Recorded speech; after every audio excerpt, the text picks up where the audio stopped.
22 देखा था शायद, आई थिंक सो, है ना? 23 भी देखा था। 23 23 भी देखा था क्या? Yes sir. ओके ओके, फिर अभी चलो अभी देखते हैं हम लोग आगे का। 24 में किसी को डाउट है? 24 नो सर। नहीं है? No sir. Okay 20, just minute, I will connect back come. 25 no sir. नहीं है। ओके, किसी एक को भी डाउट है तो पूछो, ठीक है? मतलब मैं सॉल्व कर सकता हूँ। सर 25। 25 है doubt? Okay. Oxidation numbers of A B C are +2, just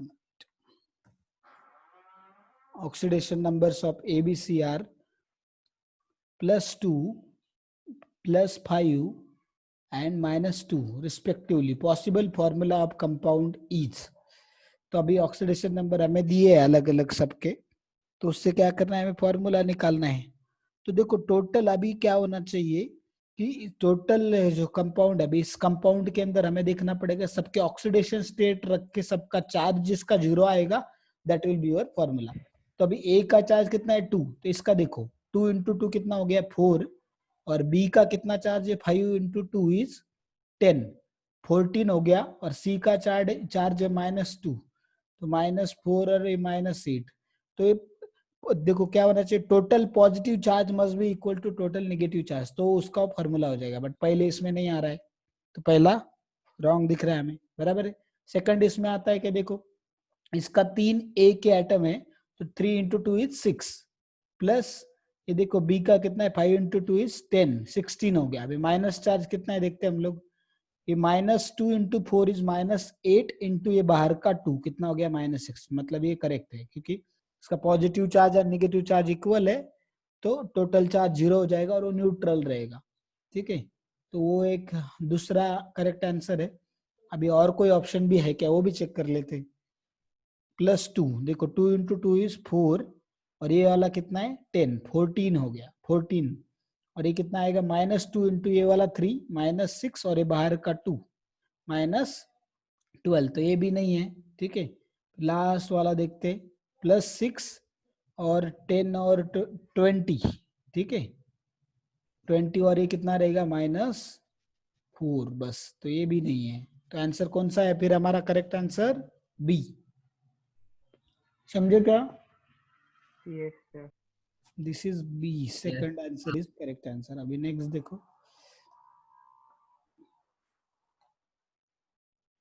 26, किसी को डाउट है? 26 नो सर। नहीं है। Okay 27, yes sir. Sir. Okay. Yes sir. 161 centimetre, 161 centimetre, 0.61 161 centimetre and 0.01 centimetre. The number of significant figures for the 3 numbers is. तो ये वाला significant figures आपने इसमें पढ़ा क्या फिजिक्स में? No sir. तो फिर उसका टेंशन मत लो, क्वेश्चन का वो सिग्निफिकेंट फिगर आपको फिजिक्स में पढ़ाया जाएगा, इसलिए उसको हमने पढ़ाया नहीं है आपको, ठीक है। फिजिक्स में क्योंकि वो आपको फिजिक्स में डिटेल में पढ़ाया जाता है, उसके बहुत सारे रूल्स वगैरह सब कुछ डिटेल में पढ़ाया जाता है, तो इसलिए वो टॉपिक हमने इसके अंदर नहीं लिखा है, ठीक है। तो इसका आंसर अगर देखेंगे हम लोग तो डी है। तीनों के सिग्निफिकेंट फिगर कितने हैं? 3 3 3 3 तीनों के, ठीक है। क्योंकि हम देखते कि 0 के बाजू में कितने नंबर्स लिखे हुए हैं, तो हम देखते कि 0 जो है, कोई भी नंबर के अगर देखो 0, हम देखते कोई भी नंबर के अगर लेफ्ट में रहेगा तो उसको कोई वैल्यू नहीं है, तो इसलिए देखो इधर इसके अंदर सिग्निफिकेंट नंबर ये 3 है, इसके अंदर भी ये 1613 है, और इसके अंदर भी 161, क्योंकि इस साइड पे लेफ्ट में कितने भी 0 हो कुछ फर्क पड़ने वाला नहीं है, ठीक है। तो इसलिए आंसर क्या रहेगा इसका? डी रहेगा। तो बट ये वाला सिर्फ ऐसा इतना आसान नहीं हो कि डायरेक्टली ऐसा देख के बताया जाए करके, उसके बहुत सारे रूल्स है ये है, तो वो आपको फिजिक्स में पढ़ाया जाएगा, इसलिए मैंने वो टॉपिक इसमें ज्यादा डिटेल में नहीं लिया, ठीक है। और इसलिए आइलैंड में भी नहीं दिया हुआ है, जो हमें नोट्स है उसमें भी नहीं दिया हुआ है, क्योंकि वो फिजिक्स में डिटेल में लेते हैं, इसलिए केमिस्ट्री वाले इसको स्किप कर देते हैं, ठीक है। Yes sir. ओके नेक्स्ट देखो, अभी हीमोग्लोबिन नो सर। ये 28 वाला बताना है कि नहीं बताना है? No sir. नो। ओके। 29 किसको डाउट है? No sir. No sir. Okay. 30 Yes, Yes, sir. sir. Okay. Among the following हम देखते हैं कि among the following which one is not paramagnetic. Okay, paramagnetic, diamagnetic and हम देखते हैं कि ये वाली जो चीजें है आपको वो इसके अंदर पढ़ने वाले हम लोग सॉलिड स्टेट के अंदर। तो ये देखो कि अभी जेईई नीट में जो क्वेश्चन आते हैं वो क्या आते हैं, मिक्स्ड आते हैं। मिक्स्ड एक ही चैप्टर का सिर्फ नहीं होता, क्योंकि आपका एग्जाम कब होता है नीट का, पूरा सिलेबस होने के बाद, ठीक है ना। तो भले ये क्वेश्चन किसका है, मोल कंसेप्ट का, बट इसके बारे में थ्योरी, इसके अंदर थ्योरी जो पैरामैग्नेटिक किधर से पढ़े पता चलेगा आपको, 12th में जो चैप्टर है सॉलिड स्टेट उसमें, नहीं तो फिर अपने स्ट्रक्चर ऑफ एटम में हम इसको, स्ट्रक्चर ऑफ एटम में बताया था कि मैंने पैरामैग्नेटिक, फेरोमैग्नेटिक, डायमैग्नेटिक, डिटेल में हमें सॉलिड स्टेट में है इसको, सॉलिड स्टेट चैप्टर में डिटेल में तीनों पढ़ने वाले हम लोग। बताया था कि आपको इसमें स्ट्रक्चर ऑफ एटम में एक डेफिनेशन वगैरह कुछ। ठीक है। पैरामैग्नेटिक मतलब सिंपल याद रखो, जिसके पास अनपेयर्ड इलेक्ट्रॉन है वो पैरामैग्नेटिक, ठीक है। जो अनपेयर्ड इलेक्ट्रॉन है, कम से कम एक दो अनपेयर्ड इलेक्ट्रॉन है जो मैग्नेट की तरफ अट्रैक्ट होता है, उसको पैरामैग्नेटिक बोलते हैं, समझे। Yes paramagnetic sir. जिसके आउटर मोस्ट शेल में अनपेयर्ड इलेक्ट्रॉन है और जो मैग्नेट की तरफ अट्रैक्ट होता है उसको पैरामैग्नेटिक। अभी शॉर्ट में बताता हूँ, डिटेल में हम सॉलिड स्टेट नाम का 12th में चैप्टर है उसमें पढ़ेंगे हम लोग। फिर उसके बाद नेक्स्ट देखो, ये वाला हो गया पैरामैग्नेटिक। फिर डायमैग्नेटिक क्या होता है कि जिसके पास अनपेयर्ड इलेक्ट्रॉन है ही नहीं, एक भी अनपेयर्ड इलेक्ट्रॉन नहीं है और वो मैग्नेट की तरफ अट्रैक्ट नहीं होता, उसको डायमैग्नेटिक बोलते हैं। कौन सा है, डायमैग्नेटिक, ठीक है। फिर नेक्स्ट जो है फेरोमैग्नेटिक है। तो फेरोमैग्नेटिक में क्या है कि पैरामैग्नेटिक में बहुत कम फ्री इलेक्ट्रॉन होते हैं, एक दो फ्री इलेक्ट्रॉन होते हैं, बट फेरोमैग्नेटिक में ज्यादा फ्री इलेक्ट्रॉन्स होते हैं, मतलब ज्यादा अनपेयर्ड इलेक्ट्रॉन्स होते हैं। उसकी वजह से वो मैग्नेट की तरफ तो अट्रैक्ट होता ही होता है, बट अगर उसको मैग्नेट के साथ में ज्यादा देर रखा तो क्या हो जाता है, वो परमानेंट मैग्नेट में भी कन्वर्ट हो सकता है। It can act as magnet also, ठीक है, समझे ना। That is ferromagnetic. Is this clear to everyone? Yes sir. Yes, sir. अरे 10th तक था क्या आपको, 10th तक पढ़ा था क्या आपने, paramagnetic, diamagnetic, ferromagnetic? No No, sir. sir. No, sir. Okay, ठीक है। अभी जस्ट सिंपल समझ लो, डायमैग्नेटिक मतलब no unpaired electron, it does not get attracted to the magnet. Paramagnetic मतलब it has some unpaired electron, so it get attracted to the magnet, but it cannot be converted into permanent magnet. Ferromagnetic, it has more number of unpaired electrons, so it gets attracted to the magnet as well as it can be converted into permanent magnet also. Fine, समझे? Yes sir. Okay, next देखो। अभी अरे ये वाला पर question का ये तो देखा ही नहीं हमने, आंसर देखा ही डायरेक्ट, बस वो थ्योरी देखा जस्ट बेटा। कौन से नंबर का था वो? 30। हाँ 30। तो देखो अभी इसमें क्या क्या दिया हमें, तो एटॉमिक नंबर्स, बेरिलियम दिया है 4, नियॉन दिया है 10, आर्सेनिक दिया है 33, क्लोरीन दिया है 17। तो उसमें से पैरामैग्नेटिक कौन सा नहीं है, कौन बोलेगा पैरामैग्नेटिक कौन सा नहीं है इसमें से? यस, कौन बताएगा पैरामैग्नेटिक कौन सा नहीं है जिसमें अनपेड? आपको इलेक्ट्रॉनिक कॉन्फ़िगरेशन लिखना सिखाया ना मैंने एटॉमिक स्ट्रक्चर में।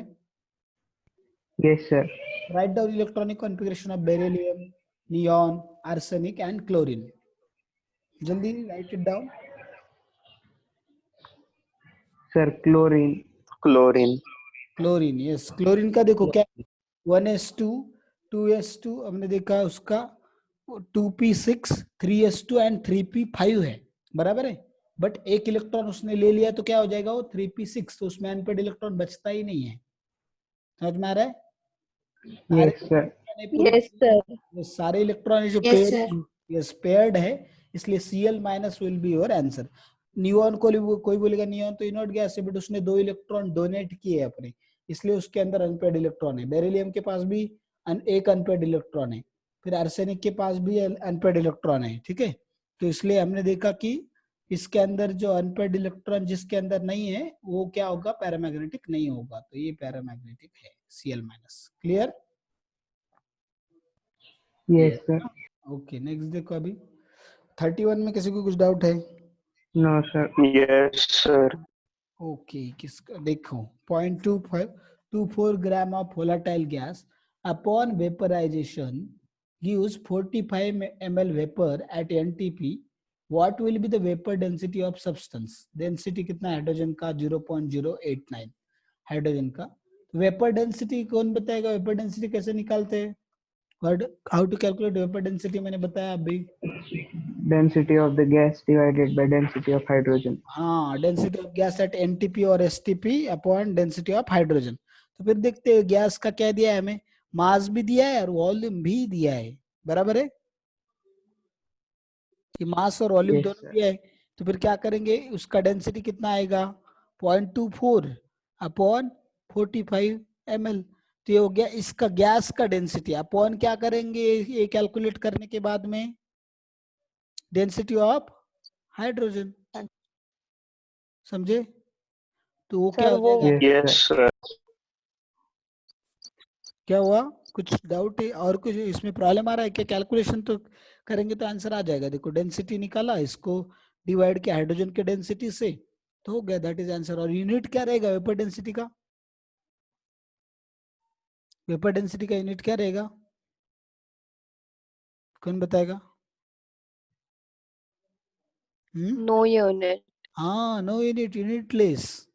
दो सेम क्वांटिटी का रेशियो है ना, दो डेंसिटीज का रेशियो है, तो नो यूनिट। ठीक है, तो इस तरीके से आप इसको कैलकुलेट करो। समझा सबको? Yes, sir. नेक्स्ट देखो। Yes yes sir. अभी क्लियर, अब नेक्स्ट देखते हैं हम लोग।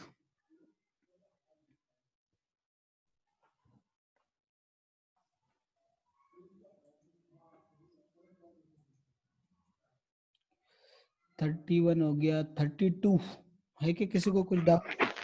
No, sir. नहीं किसी को भी यस सर। है डाउट? ओके, ठीक है। देखो अभी, ओ नो,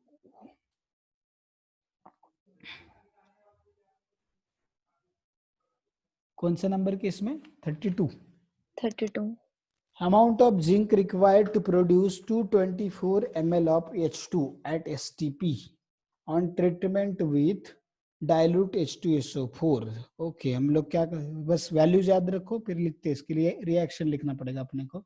चलो open one note, 224 ml of H2, ठीक है। तो फिर इसके लिए हम रिएक्शन लिखते हैं। चलो,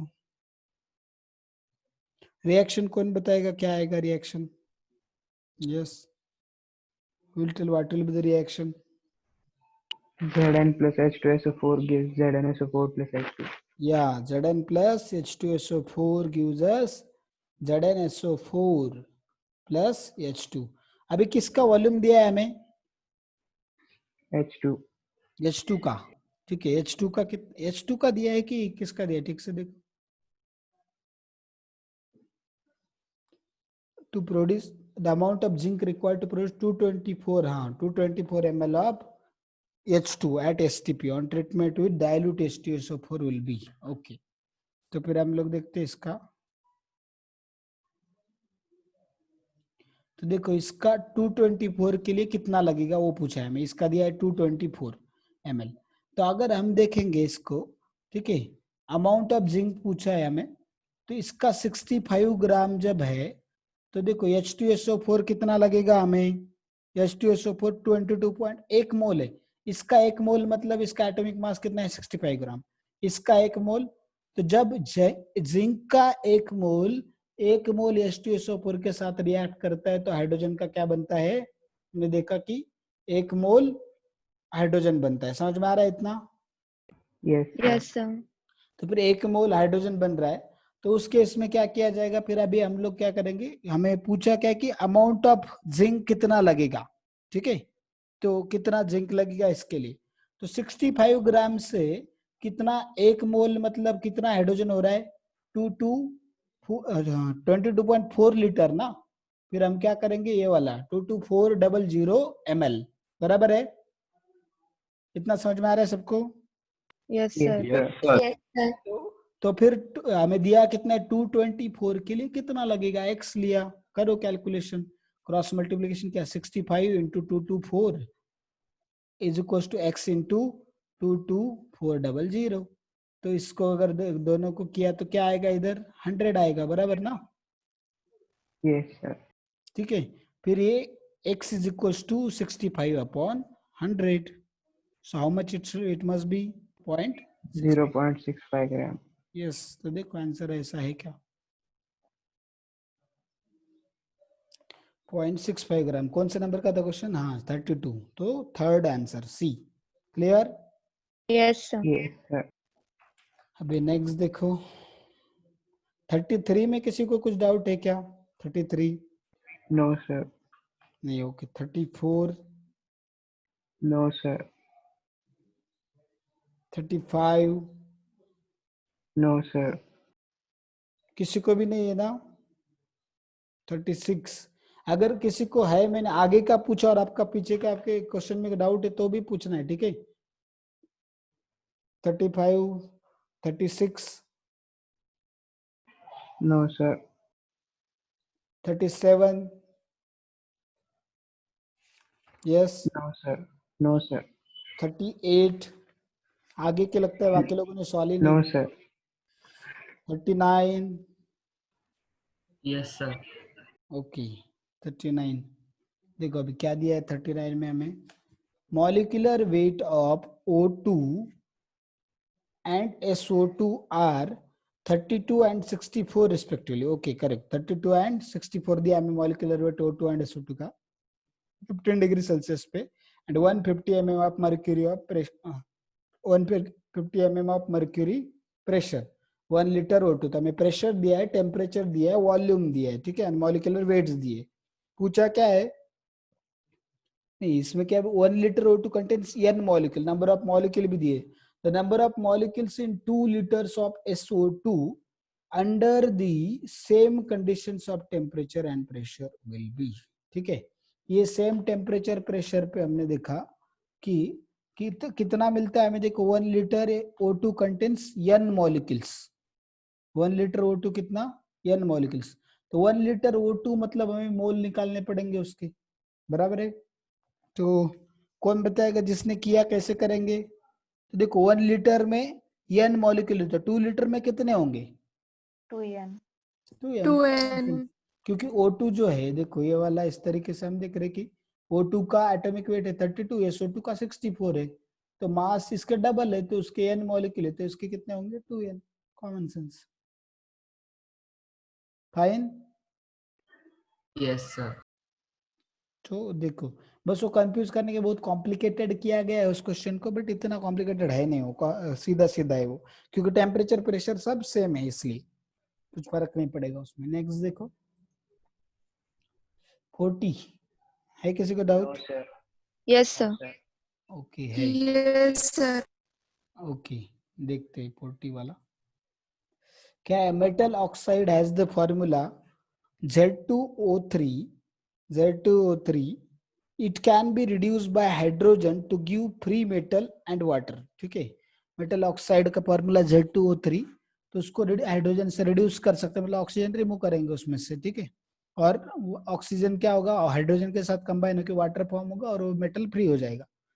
तो और 0.1596 gram of the metal oxide requires 6 milligram of hydrogen for complete reduction. The atomic weight of the metal is, okay, हम लिखेंगे इसको भी।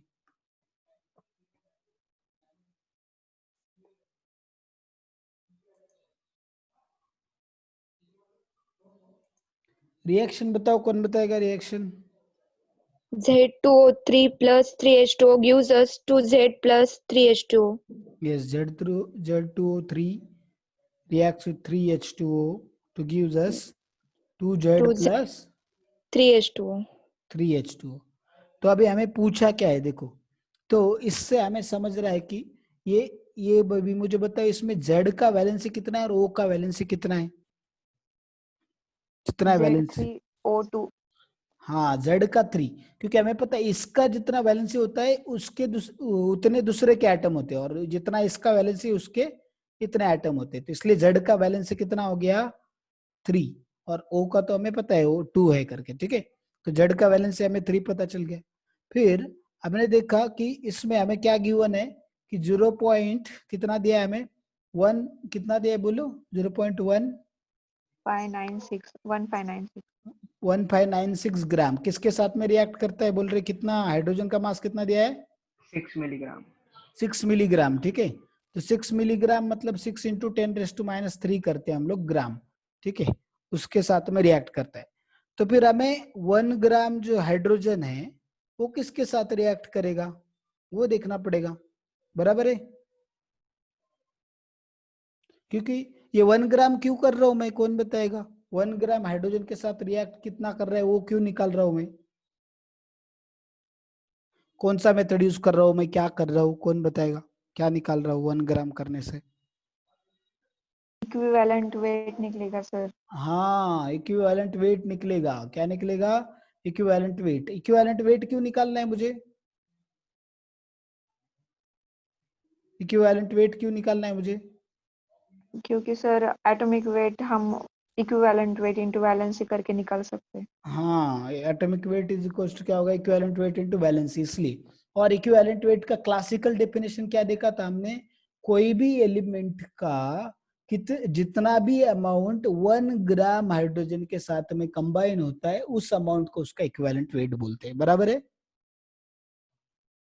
Yes, sir. ये समझा सबको? तो देखो इतना ग्राम क्या कर रहा है, ये वाले इतने हाइड्रोजन के साथ रिएक्ट हो रहे हैं, तो 1 ग्राम हाइड्रोजन के साथ कितना होगा, तो x कर लिया हमने, तो कितना आएगा x इज इक्वल्स टू, ये आएगा 159.6/6, तो ऑलमोस्ट 160। ये इस तरीके से करो तो फिर डिवीजन देखो।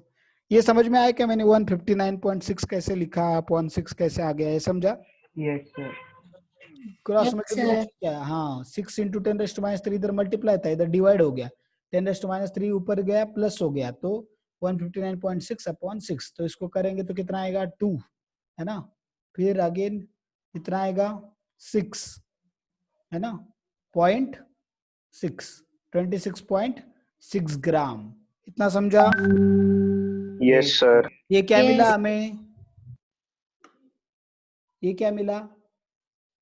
Equivalent weight. Equivalent weight, yes, किस इक्विवेलेंट वेट मिला हमें, किसका इक्विवेलेंट वेट? Z2O3 का। हाँ Z2O3, ओके, ये तो मैंने इधर ऐसे लिखा है, मुझे लगा उससे लिखा है, ठीक है। तो अभी इक्विवेलेंट वेट Z2O3 का मिला कि Z का मिला, ये किसका इक्विवेलेंट वेट मिला? Z2O3 का सर। Z2O3 का, क्योंकि जो मास दिया हमें किसका दिया था, Z2O3 का ही दिया था, समझे? अभी नेक्स्ट देखो हमें क्या करना है, इक्विवेलेंट वेट ऑफ Z2O3 कितना होगा, equivalent weight of Z plus equivalent weight of oxygen, बराबर है, समझे कि नहीं? कोई भी Yes, कंपाउंड Yes, का sir. इक्विवेलेंट वेट कैसे निकालते हैं हम लोग, उसके जो इंडिविजुअल आइटम्स या एलिमेंट्स है उनके इक्विवेलेंट वेट का एडिशन, तो वो हम रख देंगे उधर। इक्विवेलेंट वेट ऑफ जेड तो हमें पता नहीं, बट ऑक्सीजन का पता है, कितना है ऑक्सीजन का इक्विवेलेंट वेट? 8। 8, ठीक है ना। ऑक्सीजन का एटॉमिक वेट है 16, वैलेंसी है 2, तो 16/2 इज 8, तो ये आ गया 8 इक्विवेलेंट, और टोटल हमें पता है 26.6 इज इक्वल्स टू क्या आएगा, EZ प्लस 8, तो ये इधर माइनस हो जाएगा, 26.6 में से 8 गए, कितना आएगा 18.6, बराबर है, इतना समझा? yes sir. Yes. तो 18.6 ग्राम, अभी ये क्या मिला, Equivalent weight of Z. फिर एटॉमिक वेट चाहिए Z का, तो कितना आएगा, इक्विवेलेंट वेट इनटू क्या करना पड़ेगा, Valency factor. वैलेंसी, 3 आया वैलेंसी, ठीक है ना, तो फिर 18.69 इंटू 3, तो कितना आएगा बोलो, 55.8 ग्राम। 55.8 ग्राम्स, समझा सबको? Yes sir. Yes, sir. Yes, sir. तो चलो अभी नेक्स्ट देखते हैं हम लोग, इसको कर दूं क्लियर अभी सब लिखा हुआ? Yes, sir.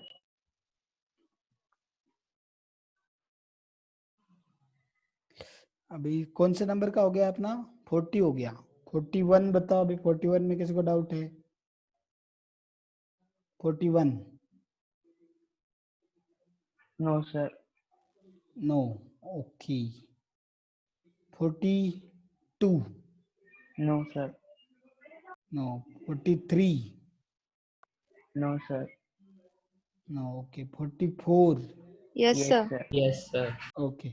At STP, the density of CCl4 vapor in gram per liter will be nearest to. Yes. ये इसमें अभी यस सर किसने बोला? किसको डाउट है इसमें? 40. नहीं, अभी अभी किसने बोला यस सर? किसको डाउट, किसको किसको डाउट, नाम बताएंगे आपके? Anuj. अनुज और Shreyas. श्रुति।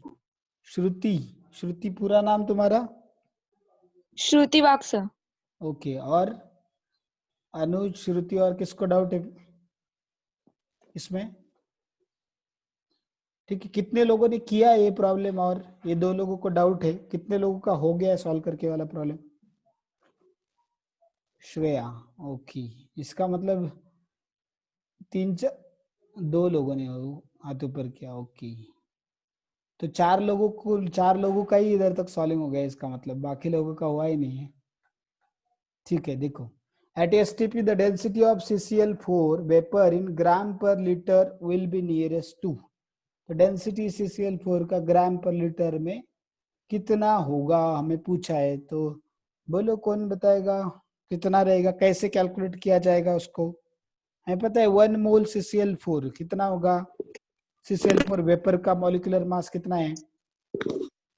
कार्बन का 12 प्लस Cl4 35.5 इंटू 4, तो कितना आएगा बोलो टोटल? 154. 154 ग्राम। और हमें पता है कोई भी गैस, ये वेपर है, CCl4 के वेपर से, वेपर फॉर्म में, तो गैस है, तो कोई भी गैस का STP पे 1 मोल का वॉल्यूम कितना होता है? यह मॉलिक्यूलर वेट निकाल रहे, मतलब इतना मास होगा तो मोल कितना होगा? 1 मोल के लिए मास कितना है CCl4 का? 154 ग्राम। इतना समझा? Yes, sir. यस, कोई भी सब्सटेंस का कोई भी सब्सटेंस का 1 मोल का मास कितना होता है? उसके मॉलिक्यूलर वेट जितना। तो 154 ग्राम मास मिला। अभी यार हमें पता है कि वॉल्यूम, अगर कोई भी सब्सटेंस का 1 मोल होगा एसटीपी पे, तो उसका वॉल्यूम कितना होता है? 22.4। ठीक है, इतना Yes, समझा sir. ना? फिर करते हैं हम लोग इसको 154 अपॉन 22.4 लीटर्स। तो हमें ऑप्शन किस में दिए? देखो, ग्राम पर लीटर में है कि ग्राम पर ml में है? Gram per liter. ग्राम पर लीटर में। फिर करो इसका division, that will be your answer. खत्म। समझे ना?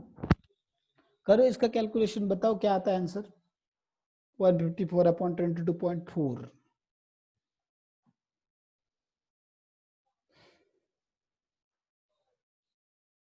यस 6.875.